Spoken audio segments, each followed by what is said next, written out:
শুভ সকাল আমার প্রিয় পরিবার, তোমরা সকলে কেমন আছো? আশা করছি যে যেখান থেকেই আর ব্লগটি দেখছো সকলে ভালো আছো। তোমাদের আশীর্বাদ ও ভালোবাসার সাথে নিয়ে আজকের ব্লগটি শুরু করেছি। আজ হলো বৃহস্পতিবার, এখন বাজে ঘড়ির কাঁটায় ঠিক সকাল 10টা। তো আজ এখান থেকেই ব্লগটি শুরু করেছি। আমাদের বাড়ির সকলেরই সকালকার খাওয়া দাওয়া হয়ে গেছে। আমরা তো বাড়ির সকলেই সকালে ভাত খাই, তো সেই কারণে ভাত খাওয়া হয়ে গেছে, বাসনপত্র মেজে নিচ্ছি। তবে যেন সকালে এই সময় হাঁড়িটা মাজি না, কারণ কি বলতো, কারণ হলো ওই যে আমি না ভাতটা রান্না করি দুপুরে, তারপরে হাঁড়িটা একবারে মেজে নিই। ভাতটা এই যে ডেচকিটা দেখতে পাচ্ছ ওর মধ্যে রেখে এই হাঁড়িটা বের করে মেজে দিই। তবে জানো তো সকালবেলা কালি মাজতে একটুও ভাল লাগে না, সেই কারণে আমি দুপুরে রান্নার পর হাঁড়িটা মেজে রাখি। তো সেই কারণে এই যে সকালবেলা সার্ফ ছাই বলেই দিই, তারপরে তো তোমার সেই হাঁড়িতে সকালে একবার ভাত করা হয়, তারপর আবারও বুকটা ভালো করে ধুয়ে নিই, সেই হাঁড়িতে দুপুরে রান্না করি। আর এই দিক দিয়ে দেখো বাসনপত্র মাজছি, আর ওই দিক দিয়ে আমার এক ভাইজি আছে, ওর সাথে গল্প করতে করতে কাজগুলো সারছি। এরই মধ্যে বাসনপত্র মাজা দেওয়া হলো, আর শাশুড়িমা ওইখানে রোদ পোয়াচ্ছেন। তবে আমরা সকলেই উঠোনে খাই, তাই শাশুড়িমা অনেকক্ষণ ওই উঠানেই বসে থাকে যতক্ষণ না রোদ্দুরটা যায়। তবে একটু বেলা হয়ে গেলে উনি আবার ওখান থেকে উঠে পড়েন, দিয়ে চেয়ারে বসেন। তো এই দেখো এই দিক দিয়ে আমি কিন্তু রান্নাবান্নার জন্য প্রস্তুতি নিচ্ছি আস্তে আস্তে দুপুরের। তো এরই মাঝে দেখছি পর্দাটা তোলা হয়নি, তাই পর্দাটা তুলে দিলাম। কাল জানো তো শ্বশুরমশাই এবং ডোডোর বাবা দুজনেই প্রচুর শীষ পালং শাক এনেছে। প্রথমে ডোডোর বাবা কাজের থেকে আসার সময় এই শীষ পালং শাক অনেক সবজি বস্তা ভরে নিয়ে এসেছিল জানো।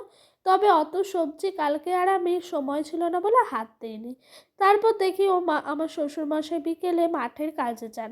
বিকেল বলতে ওই তোমার 2টো-2:30টার দিকে যান, আস্তে আস্তে সন্ধ্যা হয়ে যায়, তো সেই কারণে আমি বলি বিকেলে মাঠের কাজে যান।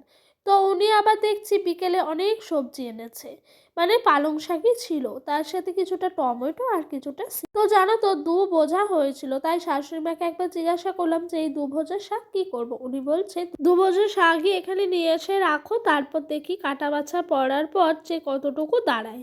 তো এই যে আমি বসে পড়েছি শাকগুলোকে কাটতে এবং বাছতে। বাছা বলতে ওই শাকের মধ্যে জানো তো কিছুটা হলুদ হলুদ পাতা ছিল, ওগুলো বেছে বেছে বাদ দিয়েছি।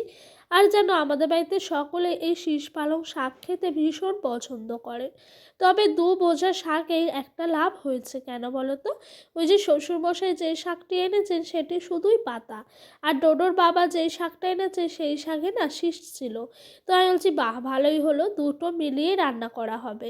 দেখবে শুধু ডাঁটা থাকলে শাক ভাল লাগে না, আবার শুধু শাক থাকলেও ভাল লাগে না, দুটো মিলিয়ে যদি থাকে খুবই ভাল লাগে। তো ওই দিক দিয়ে আমি কেটে কুটে নিয়ে আসলাম। আর আজকে কী দিয়ে রান্না করছি জানো, বাঁশপাতা দিয়ে জ্বালানি। তবে যেন এই বাঁশপাতাগুলো দাও দাও করে চলে যায়, আবার দপ করে নিভে যায়। তো আর কি করব বলো, পাতা দিয়ে রান্না করলে জানো তো অনেকটা সময় লাগে। তো আমি কি করছি, ভাতটা করছি 1 ফুট হওয়ার পর ভাতটা উনানের মধ্যেই বেশি করে জল দিয়ে রেখে দিচ্ছি। এতে করে ভাতটা একটু বেশ কাঠি কাঠি হচ্ছে এবং সফট হচ্ছে। আর সেই সময়ের মধ্যে আমি আনাজপাতিগুলো কাটছি। তবে শাকটা কাটতে অনেকটাই সময় লাগবে বলে সকালের কাজকর্মের পর আমি শাকটা কেটে রেখেছিলাম। তারপরে যা লাগে বাদবাকি আনাজপাতি, তারপরে আজকে আলুর দম করবো, সেই কারণে সেই আনাজপাতিগুলো কিন্তু কেটে নিই। জানো আমি সংসারের কাজগুলো যদি একটু বুদ্ধি না করে করি, তাহলে না কাজগুলো সময়ের মধ্যে হবে না। আর সময়ের মধ্যে কাজ না হলে ডোডোকে স্নান করাতে দেরি হবে, আমার নিজের স্নান করতেও অনেকটা দেরি হয়ে যাবে। তাই নিজের দক্ষতা এবং বুদ্ধিটাকে সবসময় কাজে লাগিয়ে সময়ের মধ্যে আমার সংসারের কাজগুলোকে খুব সুন্দরভাবে এবং পরিপাটিভাবে করে নিচ্ছি। তো এই দেখো এদিক দিয়ে পালং শাকটা হয়ে গেছে, আর পালং শাকটা খেতেও অসম্ভব সুন্দর হয়েছিল, যেহেতু দুটোই ব্যালেন্স একদম ঠিক ছিল, যেরকম ডাঁটা এবং শাক। তো সেই কারণে খেতেও ভীষণ টেস্টি হয়েছিল। তবে আমি বলেছিলাম আর একটু হেলদি করার জন্য আমি একটু গাজর দিই, তবে ডোডোর বাবা বলছে না দিতে হবে না, তাহলে একটু বেশি মিষ্টি মিষ্টি লাগবে, তখন আবার ভাল লাগবে না। তো ওই যে ওইদিকে শাকটা হয়ে গেল, আর এই দিক দিয়ে আলুর দমটা করছি। তবে আমার শ্বশুরমশাই মাঠের থেকে যেই টমেটোগুলো নিয়ে আসেন সেগুলো দিয়েই কিন্তু একটু বেশ সুন্দর করে করলাম। এরই মধ্যে রান্নাবান্না হয়ে গেল। ডোডোকে স্নান করিয়ে ঘরে রেখেছি। তবে ওকে ঘরে ঢোকানোর পরে যে জানলাগুলো লাগিয়ে দিচ্ছি। এতদিন শীত পড়ার কারণে জানলাগুলো আর খুলতাম না, তবে এখন শীতটা অনেকটাই কমে গেছে, তার জন্য জানলাগুলো খুলে এবং দুপুরবেলা এই সময়টাই জানলাগুলো লাগিয়ে দিই। আর ডোডোর সাথে ক্রিম মাখাতে গেলে রীতিমতো আমাকে যুদ্ধ করতে হয়। তবে ফোনটা দেখছে বলে তবুও বসে মাখছে। যদি ফোন না দেখে কী যে দুষ্টুমি করে কি বলবো। ওর সাথে সমস্ত কাজই যুদ্ধ করে করতে হয়। যাই হোক, ওই দিক থেকে ক্রিমটা মাখিয়ে দিলাম। অনেক কিছু বোঝায় জানো। এই দেখো, ও না ছটফট করছে, আমার মুখ কিন্তু চলতে আছে। যদি ক্রিম না মাখা হয় গাল ফেটে যায় এবং তখন নিজের লুকটাই খারাপ হয়ে যায়। এরকম করে বুঝিয়ে হাজার বুজুম বাজুম দিয়ে আমি কিন্তু ওকে ক্রিমটা মাখিয়ে সুন্দর এবং পরিপাটি করে রাখার চেষ্টা করি। তো ওকে এইদিকে ক্রিম মাখিয়ে বসিয়ে রাখছি জানো। তারপর ভাবলাম খাইয়ে দেবো, কেন জানো তো কালকে না সেরকমভাবে রাতের বেলা কিছু খায়নি, তারপরে সকালবেলা একটু খাইয়েছিলাম, তবে সকালেও পেট ভরে খাবারটা খায়নি। তাই ভাবলাম আর কি যে ওকে ক্রিম ট্রিম মাখিয়ে একটু ভাত খাওয়াবো। তবে এই যে বস্তা ভরে সবজি এনেছে বললাম না ভিডিওর শুরুতে ডোডোর বাবা, তো এই যে বস্তা থেকে সবজিপাতিগুলো বের করে নিচ্ছি। এখানে এনেছে মটরশুঁটি, তারপর পেঁয়াজকলি আর গাজর। চলো এখন বস্তা থেকে বের করে এই ঝুড়িটির মধ্যে সুন্দর করে গুছিয়ে রাখি।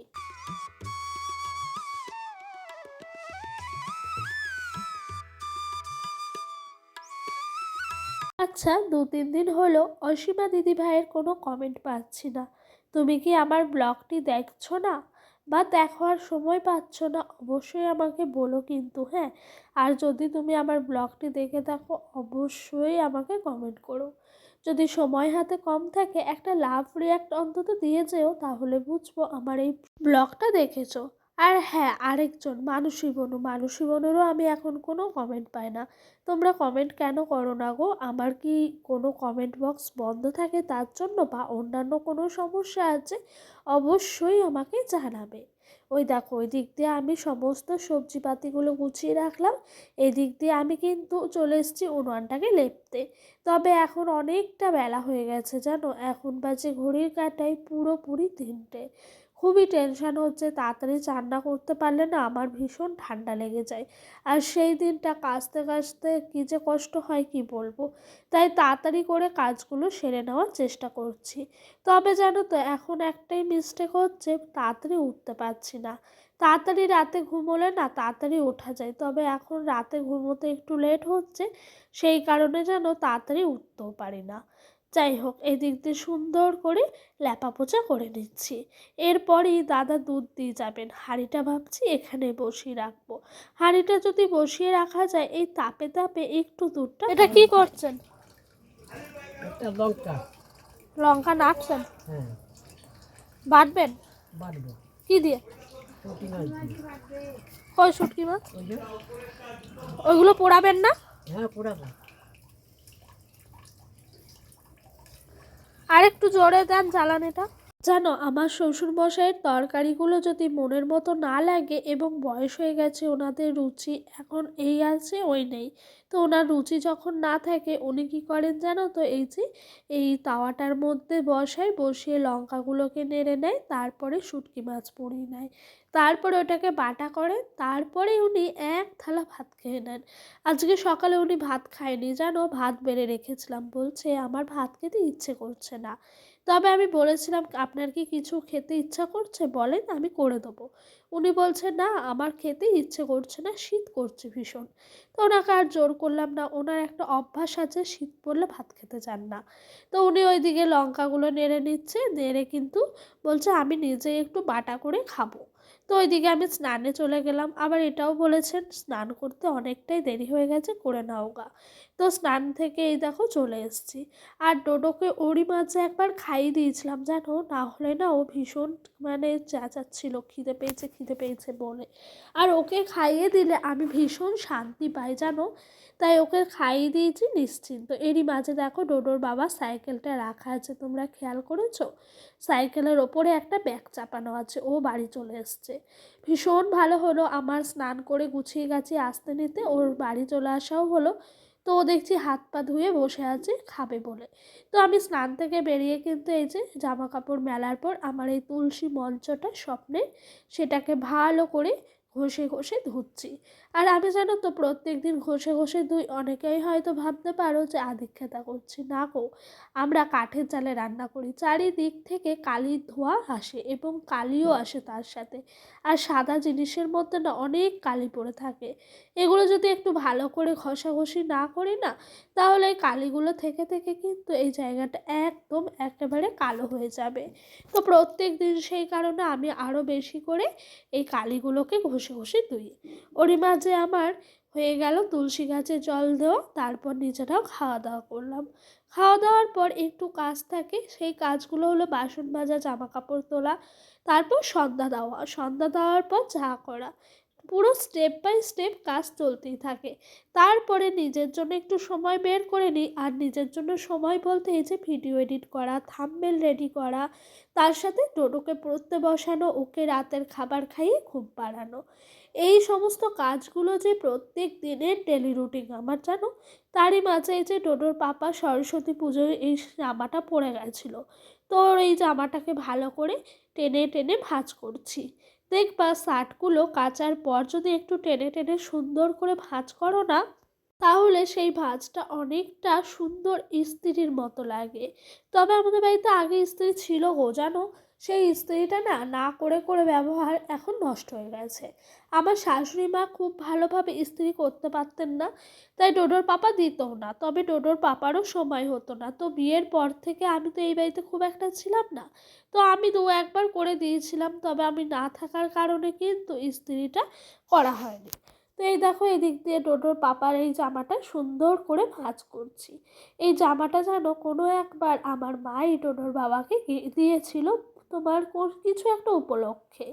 যাই হোক, জামাটা এখন সুন্দর করে ভাঁজ করে পরিপাটি করে টান টান করে একদম আলমারির মধ্যে জায়গা করে রেখে দেবো। দিক দিয়ে জামা কাপড়গুলো ভাঁজ করে নিলাম, আর ওই দিক দিয়ে ডোডোর কিন্তু এখন ঘুম পাড়ানো হয়ে গেছে।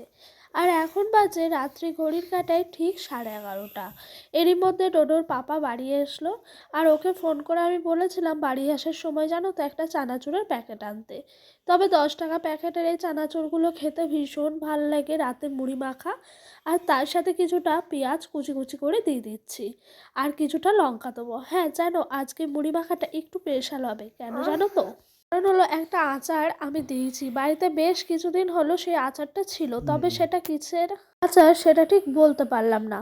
তবে বেশ কিছুদিন ধরে ছিল, তাই জানো তো সেই আচারটা আজ শেষ করলাম। এই দেখো এদিক দিয়ে কিন্তু একটু পেঁয়াজ কুচি, লঙ্কা কুচি, তার মধ্যে কিছুটা লবণ ছিটিয়ে দিয়ে দিলাম, তারপরে দিলাম তোমার সর্ষের তেল, আর এই যে লাস্টে এই আচারটা দিয়ে দিলাম। আর জানো তো এই আচারটা আর এই চানাচুরটাই ছিল মুড়ি মাখার মূল আকর্ষণ।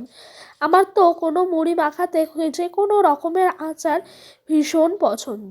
ওদিক দিয়ে শাশুড়ি মা, আমি আর শ্বশুরমশাই খাবো, তবে ডোডোর পাপা বলেছে একটুখানি টেস্ট করবে। ও রাতে ভাত খাবে, মুড়ি খাবে না, জানো। আমি 3 বেলা ভাত খেতে চাই না, তাই জানো তো রাতের বেলা কিছু না কিছু শুকনো খাবার খাই। যেহেতু কদিন ধরে গ্যাস শেষ হয়ে গেছে, সেহেতু আমরা রাতের বেলা হয় মুড়ি নয় কিছু না খেয়েই আমি থেকে যাই। তবে আমি ভাতটাকে খাই না। তো এই দেখো এদিক দিয়ে মোটামুটি করে আমার মুড়িটা কিন্তু মাখা হয়েই গেছে, আর এগুলোই আজকে রাতের খাবার ছিল। তো বন্ধুরা, আজকের মতো এখানেই বিদায় নিচ্ছি। তোমরা সকলে ভালো থেকো, সুস্থ থেকো, নিজেদের শরীরের খেয়াল রেখো। আর আমার এই ভিডিওটায় নতুন বন্ধু আছো যারা, তারা অবশ্যই পাশে থাকবে। আর পুরনো বন্ধুরা এভাবেই আমার সাথে থেকে যেও। তোমাদের সকলের কাছে আমার হাত জোড় করে অনুরোধ। তো এই পর্যন্ত